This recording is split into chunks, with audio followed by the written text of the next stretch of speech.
Hi, I'm Alex Newman with the New American Magazine, and today I want to talk to you about Obama's latest attack on the free press. So Obama was giving a speech in Pittsburgh in mid-October, and he decried what he called the wild, wild west media landscape. He was all angry that conspiracy theorists and people who question his global warming theory now have a platform, and he was upset that the American people are no longer buying the propaganda that the establishment's propaganda organs are serving up. And so he expressed nostalgia for the good old days when just three propaganda organs, the big three networks, really dominated the news coverage and were able to shape the opinions of the American people and to shape the worldview of the American people relatively unchallenged. Obama said it was great that people generally trusted these three propaganda organs. And he said we need to do something about it.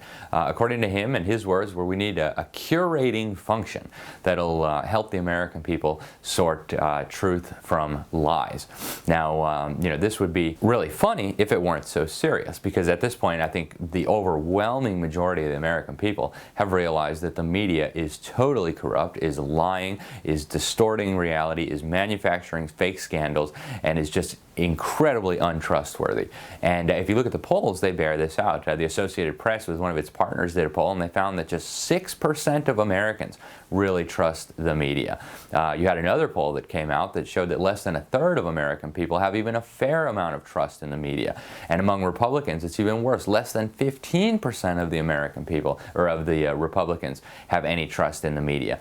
So the American people are waking up to this scam. And you can understand Obama's frustration. The Pew poll came out, showed that just 40% of Americans believe the man-made global warming theory that, Obama has made one of the centerpieces of his administration. So we've had years of non-stop propaganda about this alleged man-made global warming that is a result of our carbon emissions, right? Our emissions of carbon dioxide, the gas you exhale.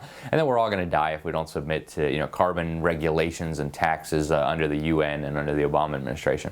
So all of that propaganda from government, from the establishment media, and people still don't believe it. So Obama's right to be nervous. Actually, you might even say he's panicked, and he's right to be panicked. The people are just not buying the lies and the propaganda that the establishment is serving up. Now, if you listen to some of the analysts, some of the pollsters who looked at this issue, they said that part of this was driven by the presidential campaign, right? You had Donald Trump and Hillary Clinton, and it was so obvious that the media was just constantly fawning over Hillary Clinton, trying to conceal all of her crimes, all of the scandals, trying to ignore all the WikiLeaks stuff. CNN finally mentioned it to tell you that it was illegal for you to look at the WikiLeaks documents, which is of course totally false. And the rest of the media just completely ignored it as best as they could. And the American people found out about this, and this shows from, if you just look at the record of Google searches, the American people were very, very interested in the WikiLeaks scandal. They were not at all interested in the fake scandals that the media was manufacturing.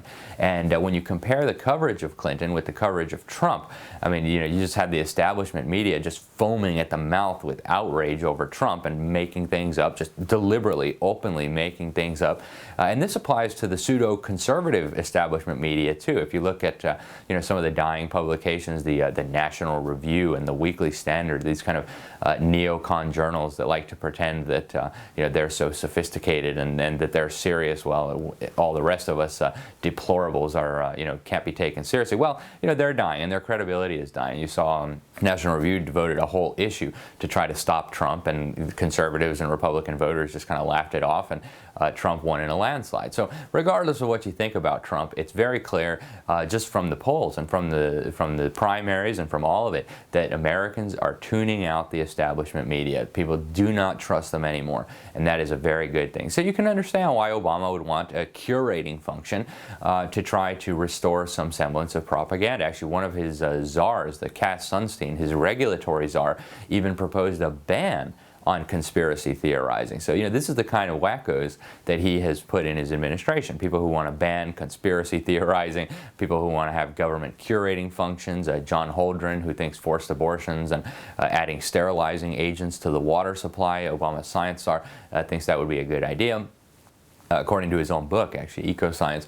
So, you know, the administration and the establishment that it represents realize that they are losing control of the narrative. I mean, that's why you saw Time magazine come out with a cover story attacking internet trolls. And I think that's why you saw the Obama administration hand over control of key components of the internet's architecture to this global body of so-called stakeholders, right? The plan is eventually to try to censor the internet. And if you look at what's happening in Europe, if you look at what's happening in China, it's very clear that this is where they want to go for the whole world, because really their narrative is imploding. The people all around the world, not just in America, all around the world, people are waking up, and that has them terrified. So we should celebrate this, and this is very good news. The fact that Obama is publicly having to, you know, come out and drop the mask and, I mean, basically identify himself as a totalitarian who wants to control the media, that's a good thing. It's a very good sign.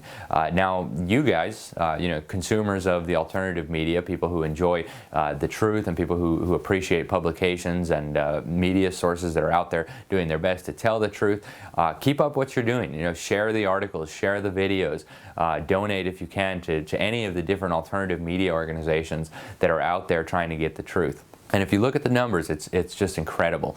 You know, some of the alternative media now has readership and listenership that just dwarfs the propaganda organs of the establishment. You know, look at some of the talk radio shows out there that just, you know, the establishment would love to have that kind of numbers, that kind of credibility among its audience. So, you know, the media is going bankrupt. I mean, they're in very big trouble. If you look, you know, Carlos Slim, the Mexican billionaire, had to save the New York Times. So there's a reason for this, right? They like to blame it on all kinds of different things. They say, oh, the market's changing, oh, the internet, yeah. Well, the simple thing is people want the truth, right? Nobody likes to be lied to.